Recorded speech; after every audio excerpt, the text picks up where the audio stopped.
Olá, crianças! Olá, primários da Miniban, como vocês estão? Tia Michelle está de volta para continuarmos aí a nossa aula a respeito do rei Salomão e trouxe hoje aqui um objeto muito importante para essa história. Já eu vou falar sobre ele, tá bom? Estamos ainda na história do rei Salomão, né, no livro de Reis, lembrando que o seu pai Davi tinha deixado para ele uma grande missão. A missão era de construir um grande templo, o templo onde habitaria o Deus de Israel. O templo é o que nós temos hoje chamado de igreja, né? Hoje nós frequentamos as igrejas, é a construção onde as pessoas adentram para prestar o culto a Deus. Naquela época, então, eles precisavam aí construir o templo, porque o povo de Deus ainda não tinha o templo, não tinham a sua igreja. Naquela época ainda não tinha esse nome, mas eles não tinham então um lugar onde adorar a Deus, onde prestar culto a Deus, porque durante a sua peregrinação no deserto, eles adoravam a Deus dentro do tabernáculo. Lembram disso? No tabernáculo, onde eles montavam e desmontavam o seu templo conforme o seu período de nômade, de viajante pelo deserto, é que eles prestavam os sacrifícios, o culto feito pela mão aí dos sacerdotes. Agora então que Davi organizou a nação depois de toda a terra conquistada, Salomão, o terceiro rei de Israel, precisa então construir o templo onde Deus vai habitar no meio do seu povo. Essa missão ele recebeu do seu pai Davi e durante 7 anos essa construção aconteceu com a ajuda de um rei que era muito amigo do seu pai e também de outras pessoas que ele contratou para que pudessem fazer o melhor. Ele queria que esse templo fosse algo majestoso, algo grandioso, digno de Deus, digno da presença do Deus de Israel. Nós temos aqui uma maquete para mostrar para vocês como era então o templo de Salomão, tá? Foi uma grande obra arquitetônica, uma grande obra onde ele contratou os melhores artesãos, arquitetos, construtores para poder fazer essa grande construção, este grande projeto do seu pai Davi acontecer. Era um sonho do seu pai e então ele fez esse sonho se concretizar. Depois desses anos todos de construção, chegou o dia da inauguração, a grande festa de inauguração do Templo de Salomão. Foram 14 dias de festa, 2 semanas, pensem, 2 semanas comemorando a construção do grande templo. Era algo majestoso, grandioso. Vieram pessoas de várias partes do mundo para ver, para conhecer tanto o palácio quanto o templo de Salomão. Salomão, tudo que ele fez foi muito grandioso e atraía a curiosidade dos povos vizinhos, dos povos distantes também, que ouviam falar da sua fama e do seu poder. Salomão então fez essa grande festa para inaugurar o templo e fez uma linda oração nessa inauguração. Ele disse assim: então, na presença de todo o povo reunido, Salomão foi e ficou em frente do altar. Levantou as mãos para o céu e disse: ó Senhor, Deus de Israel, não há Deus igual a ti, em cima do céu e nem embaixo da terra. Tu cumpres a aliança que fizeste com o teu povo e lhes mostras o seu amor, quando eles, com todo o coração, vivem uma vida de obediência a ti. Então Salomão aqui nessa parte da oração está dizendo que sabe que Deus é fiel, mas que o povo também tem que fazer a sua parte de serem fiéis a ele. Até então, Salomão estava fazendo tudo muito bem, tudo certinho. Obedeceu a ordem do seu pai, cumpriu a missão que foi deixada para ele, e ele sabia que enquanto estivesse sendo fiel a Deus, Deus manteria sobre a vida dele as mesmas promessas que haviam sobre a vida do seu pai Davi. Se ele saísse do caminho, saísse do prumo do eixo, com certeza ele colheria as consequências das más escolhas. E isso vai acabar acontecendo mais para frente. Salomão fez tudo certinho, a não ser pelas alianças que fez com muitos reis, pagãos, se casando com muitas princesas pagãs que trouxeram religiões pagãs para o meio do povo de Deus, e isso foi a sua ruína. Ele não devia ter feito isso. Ele quis ser muito político, muito parceiro de todos, amigo de todos, e acabou trazendo maldição para o meio do povo de Deus. Mas até aqui, nessa parte da história, tudo corria muito bem. Foram 14 dias de festa, Deus se alegrou tanto com a inauguração do seu templo, que dizem que uma nuvem intensa, uma nuvem de fumaça pairou sobre o templo e adentrou o templo e encheu todo o templo com a presença de Deus. A presença de Deus era tão grande dentro de todo o templo que eles nem puderam entrar. Os sacerdotes, os convidados, as pessoas ficaram todos para fora, porque Deus encheu todo o espaço com a presença dele. De tão feliz, de tão contente, satisfeito que Deus estava com a inauguração do templo que Salomão construiu para que Deus habitasse no meio do povo. Outra coisa que Salomão fez, agora que o templo estava pronto, foi trazer para dentro do templo um artigo muito importante. Este objeto aqui, ó. Quem sabe o nome desse objeto? Parece um baú, né? Um baú de ouro, um baú do tesouro. Qual é o nome desse objeto? Vocês sabem, crianças? É a Arca da Aliança, um baú de ouro feito na época de Moisés, feito por Moisés, conforme Deus mandou, para que essa arca representasse a presença de Deus no meio do povo dele. Sempre que havia guerras, o povo levava a arca na frente, os levitas iam carregando a arca na frente do exército e eles venciam todas as batalhas. Quando havia os sacrifícios, quando havia os cultos, a presença de Deus pairava aqui em cima dessa tampa da arca, ó. A fumaça, quem já viu aquele hino que fala no Santo dos Santos, a fumaça me esconde, só teus olhos me veem? A Shekinah de Deus era como se fosse uma fumaça dentro do templo, em cima da Arca da Aliança, representando a presença de Deus. Era uma nuvem que representava a presença do nosso Deus. E essa arca representava ali o próprio Deus no meio do povo dele. Dentro da arca, Moisés guardou.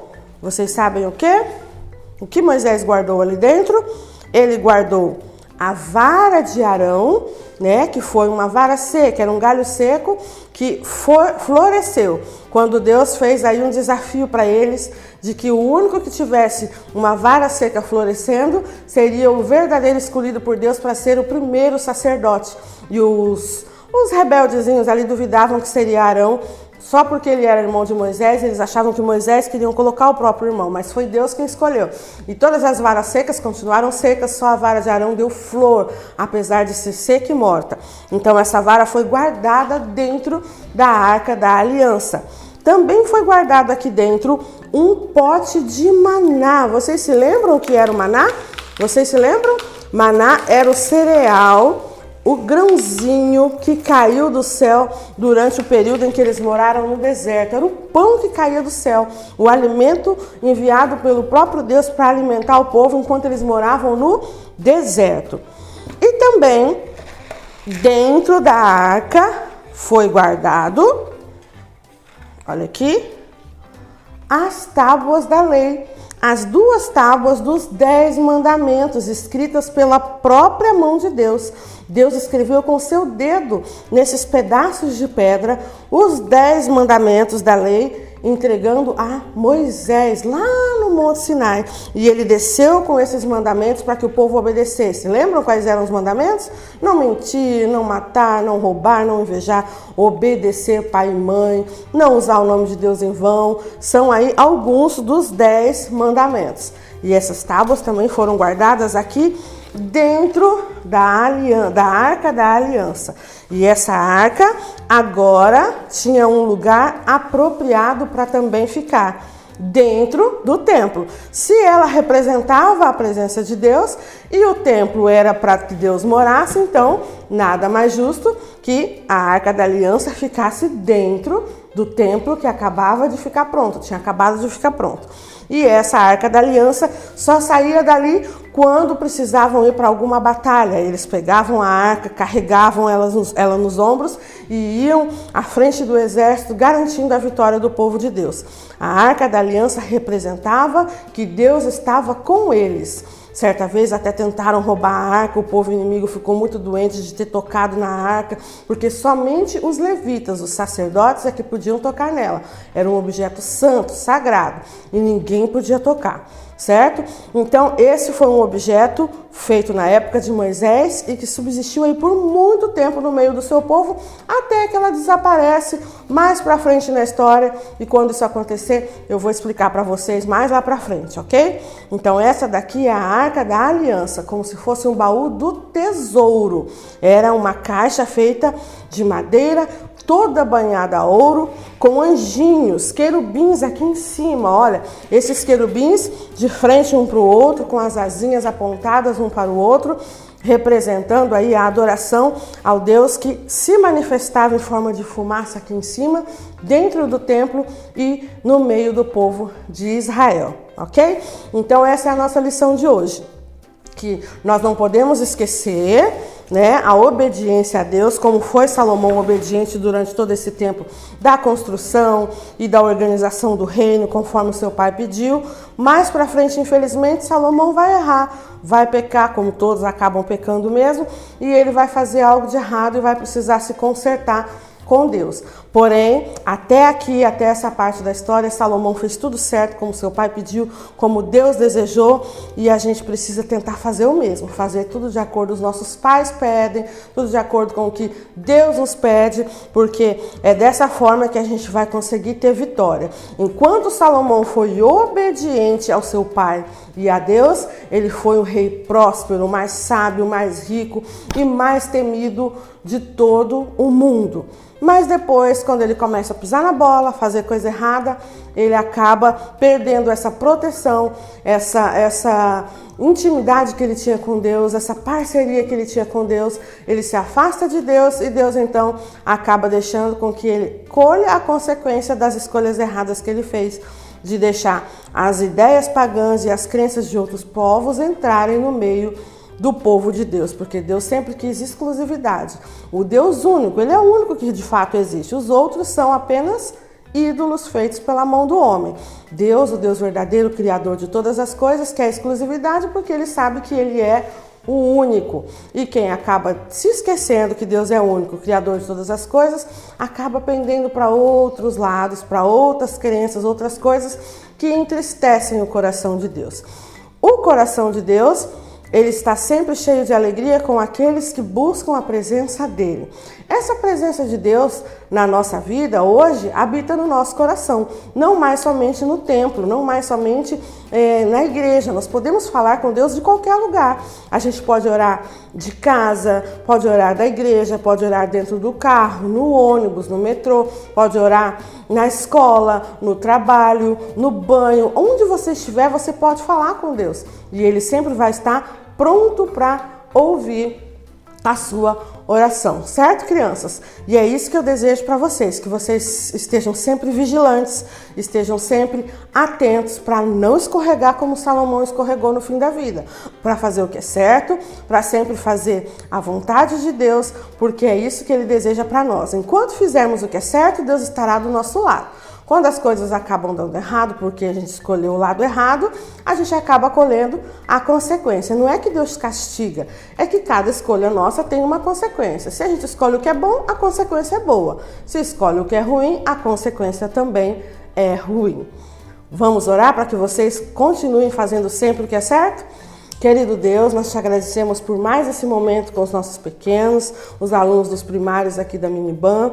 Ensina, Pai, essas crianças a serem sempre vigilantes, a estarem sempre atentas para fazer o que é certo, aquilo que te agrada, para que o coração delas esteja sempre limpo e o Senhor possa habitar no coraçãozinho de cada um, mantendo esse coração limpo, esse templo limpo, para que o Senhor possa habitar nos nossos corações. Que elas estejam sempre atentas para fazerem a sua vontade, ouvirem a sua voz, conversarem contigo onde quer que estejam, sejam crianças de oração, que acreditam que o Senhor nos ouve de onde quer que nós estejamos, buscando a sua presença.